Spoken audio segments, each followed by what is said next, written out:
പരിശുദ്ധ പരമ ദിവ്യകാരുണ്യത്തിന് എന്നേരവും ആരാധനയും സ്തുതിയും പുകഴ്ചയും ഉണ്ടായിരിക്കട്ടെ. പരിശുദ്ധ പരമ ദിവ്യകാരുണ്യത്തിന് എന്നേരവും ആരാധനയും സ്തുതിയും പുകഴ്ചയും ഉണ്ടായിരിക്കട്ടെ. പരിശുദ്ധ പരമ ദിവ്യകാരുണ്യത്തിന് എന്നേരവും ആരാധനയും സ്തുതിയും പുകഴ്ചയും ഉണ്ടായിരിക്കട്ടെ. ഒന്നാമത്തെ വായനയിലെ വചനം തന്നെ പറയുന്ന തിന്മയുടെ വേരായ അന്തിയോക്കസ് എപ്പിഫാനസ് സുവിശേഷത്തില് മിണ്ടാതിരിക്കെന്ന് പറഞ്ഞ് അന്ധനായ ബർത്തമയൂസിനെ കർത്താവിൽ നിന്ന് ശാസിച്ചകറ്റുന്ന ജനക്കൂട്ടം. ഒന്നാമത്തെ വായനയില് അശുദ്ധ ഭക്ഷണം കഴിക്കുകയില്ലെന്ന്, ഉടമ്പടി അശുദ്ധമാക്കുകയില്ലെന്ന് ദൃഢനിശ്ചയം ചെയ്ത് അതിനേക്കാൾ മരിക്കാൻ സന്നദ്ധരായി നിൽക്കുന്ന ഒരു ജനക്കൂട്ടം. രാജാവിൻ്റെ ക്രൂരമായിട്ടുള്ള നീതിയില്ലാത്ത രാജശാസനയേക്കാൾ ദൈവത്തിൻ്റെ നിയമങ്ങൾ അനുസരിക്കുമെന്ന് ദൃഢനിശ്ചയം ചെയ്ത ഒരു കൂട്ടം ജനങ്ങൾ. ഇവിടെ മിണ്ടാതിരിക്കാനായി ഒരു ജനക്കൂട്ടം മുഴുവൻ ആക്രോശിക്കുന്ന നേരത്ത് പോലും ദാവീദിൻ്റെ പുത്ര പാപിയായ എൻ്റെ മേൽ കനിയണമേ എന്ന് വിളിച്ചു പറഞ്ഞുകൊണ്ടിരിക്കുന്ന വിശ്വാസത്തിൻ്റെ ആഴത്തിലുള്ള നിലവിളി ഉയർത്തുന്ന ബർത്തമിയൂസ്.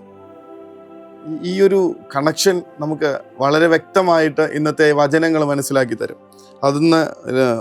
ഒന്ന് കണക്ട് ചെയ്യാനായിട്ട് നമുക്ക് ഇന്നത്തെ പ്രതിവചന സങ്കീർത്തനം എടുക്കാനും പറ്റും. 119 സങ്കീർത്തനമാണ്. കർത്താവെ, എൻ്റെ ജീവൻ രക്ഷിക്കണമേ, അങ്ങയുടെ കൽപ്പനകൾ ഞാൻ അനുസരിക്കട്ടെ.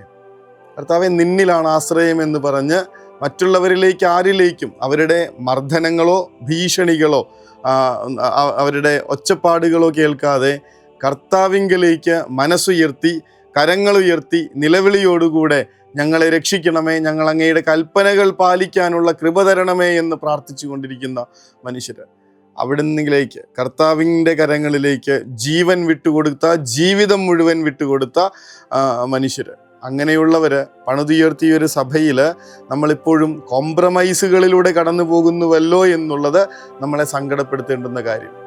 എപ്പോഴാണ് നമുക്ക് ഒന്ന് ഉറക്കെ പ്രാർത്ഥിക്കാനായിട്ട് ഇനി സാധിക്കുക എന്നൊന്ന് ആലോചിച്ച് നോക്ക്. കഴിഞ്ഞ ദിവസം യൂണിറ്റുകളിൽ പോകുമ്പോൾ ചോദിച്ചായിരുന്നു, ക്രിസ്തുരാജൻ ജയിക്കട്ടെ എന്നൊന്ന് ഉറക്കെ വിളിച്ചു പറഞ്ഞിട്ട് കാലങ്ങൾ എത്രയായി? സത്യസന്ധമായിട്ട് എല്ലാവരും ഉത്തരം പറയുന്നുണ്ടായിരുന്നു, ചെറുപ്പത്തിലെ പറഞ്ഞതാച്ചോ. ഓർക്കനുണ്ട്, സെമിനാരിയിൽ പഠിക്കുന്ന സമയത്ത് ഇങ്ങനെ കളമശ്ശേരിയുടെ ഹൈവേ റോഡുകളിലൂടെയാണ് നമുക്ക് ഇത് വിളിച്ചു പറഞ്ഞുകൊണ്ട് പോകേണ്ടത്. ഡിഗ്രിക്കൊക്കെ പഠിക്കുന്ന ഒരു കാലത്ത് പോലും ഇങ്ങനെ വെള്ള ഷർട്ടൊക്കെ ഇട്ട് ഉറക്കെ, ആര് കേട്ടാലും കുഴപ്പമില്ല, എത്ര കളിയാക്കൽ കിട്ടിയാലും കുഴപ്പമില്ല, എന്തോന്നാണ് ഇവർ കാണിക്കുന്നതെന്നുള്ള ചോദ്യങ്ങൾ കുഴപ്പമില്ല എന്ന് പറഞ്ഞ ആ ഒരു പ്രായത്തിൽ പോലും ക്രിസ്തുരാജൻ ജയിക്കട്ടെ എന്ന് തൊണ്ട പൊട്ടുമാറി വിളിച്ചു പറഞ്ഞൊരു കാലം ഓർക്കുന്നുണ്ട്. ഡിഗ്രിക്ക് പഠിക്കുന്ന നമ്മുടെ കുഞ്ഞുങ്ങൾ ഇന്ന് ഒന്ന് ഉറക്കെ ഇതൊന്ന് വിളിച്ചു പറയാനായിട്ട് എത്ര പേരുണ്ടാകുമെന്നൊന്ന് വിരലിലെണ്ണം. അവർക്ക് കാണിച്ചു കൊടുക്കേണ്ടിയിരുന്ന മുതിർന്നവർ ഒരു പ്രായം കഴിഞ്ഞപ്പോൾ എന്തുകൊണ്ടാണ് ഈ വിളി നിർത്തിക്കളഞ്ഞതെന്ന് ആലോചിച്ച് നോക്കണം. കർത്താവിനെ വിളിച്ചു പറയാനായിട്ട്, അവന് വേണ്ടിയിട്ട് നിലകൊള്ളാനായിട്ട് പേടിയുണ്ട് നമുക്ക്. മിണ്ടാതിരിക്കുന്ന സമൂഹം വിളിച്ചു പറയണത് കേട്ടുകൊണ്ടൊന്ന് കോംപ്രമൈസ് ചെയ്ത് അവരുടെ കൂടെ പോവാൻ നമുക്ക്, പക്ഷേ അന്ധരായി കഴിയും. ഒഴുക്കിനെതിരെ നീന്താത്തതൊന്നും ബലം പ്രാപിക്കില്ല എന്നുള്ളതാണ് സത്യം. ഒഴുക്കിന് പോകാൻ എളുപ്പമാണെന്നല്ല, കൂട്ടത്തിൽ പാടാനും വെള്ളത്തിൽ പൂട്ടാനും എളുപ്പമാണെന്നൊക്കെ നമ്മുടെ കാരണവന്മാർ പറഞ്ഞിരുന്ന ഒരു ചൊല്ലൊക്കെ ഉണ്ടല്ലോ.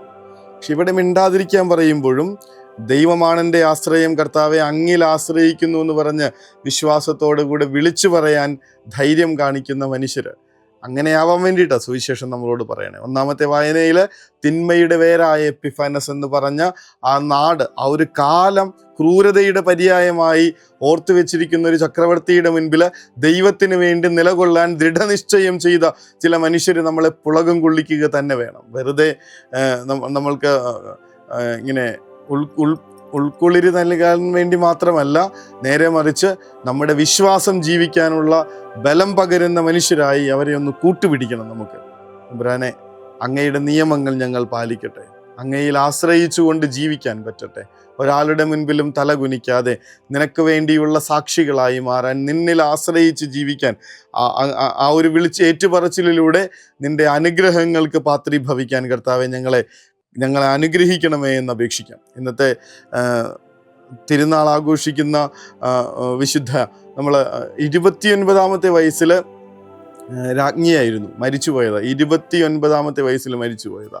ലോകത്തോട് ഒരു മമതയും കാണിക്കാതെ ചെറിയ പ്രായത്തിൽ തന്നെ കർത്താവ് ആഗ്രഹിച്ച വിധത്തിൽ തൻ്റെ ജീവിതത്തെ പരിവപ്പെടുത്തിയെടുത്ത് അവനെ ഓർമ്മപ്പെടുത്തുന്ന വിധത്തിൽ, കർത്താവിൻ്റെ കരുണയെ ഓർമ്മപ്പെടുത്തുന്ന വിധത്തിൽ ജീവിച്ച ഒരാൾ. അസിസി പുണ്യവാളൻ തൻ്റെ മേലങ്കിയൊക്കെ അയച്ചു കൊടുക്കുന്നുണ്ട് ഈ രാജ്ഞിക്ക് അവരുടെ ജീവിതം കണ്ടിട്ട്.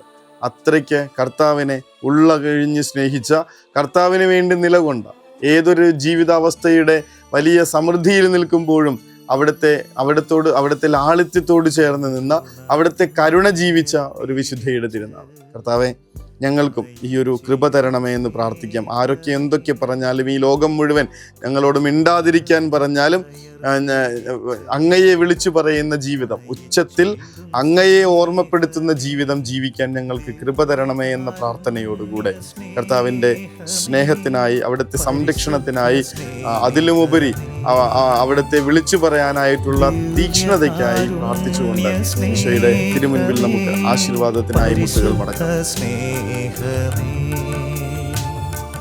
പരിശുദ്ധ പരമദിവ്യകാരുണ്യമേ, അനന്ത സ്നേഹമേ, പരിശുദ്ധ പരമദിവ്യകാരുണ്യമേ, അനന്ത സ്നേഹമേ.